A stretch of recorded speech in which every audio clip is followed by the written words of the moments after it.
Selamat pagi Ibu dosen, perkenalkan nama saya Viola Krisintarigan. Di sini saya akan menjelaskan flowchart saya, yaitu bagian persediaan. Mulai diterima DO dan PO dari bagian penjualan, DO dibuat menjadi rangkap 3 dan PO dilakukan pencatatan pada file pesanan dan file pengiriman. Selanjutnya menyiapkan barang yang dikirim ke 3 rangkap tersebut. Lanjut ke bagian penjualan dan PO disimpan secara permanen berdasarkan abjad. DO dan barang dikirim bersamaan ke pelanggan, dikirim langsung ke pelanggan. DO tersebut ditandatangani oleh pelanggan dan dibuat tanda sudah ditandatangani atau sudah. DO yang sudah ditandatangani tersebut dikirim ke bagian penjualan.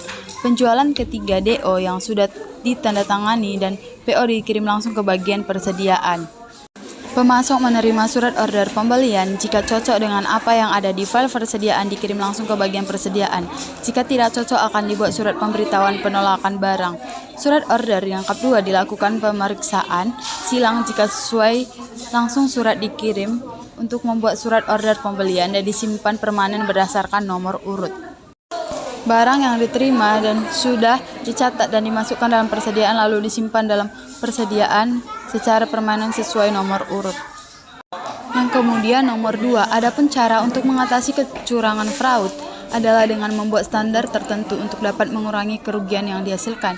Yang pertama, membuat komputer fraud lebih jarang terjadi, yaitu yang pertama mengelola dan menelusuri keamanan software, yang kedua memperkerjakan dan memberhentikan karyawan dengan semestinya.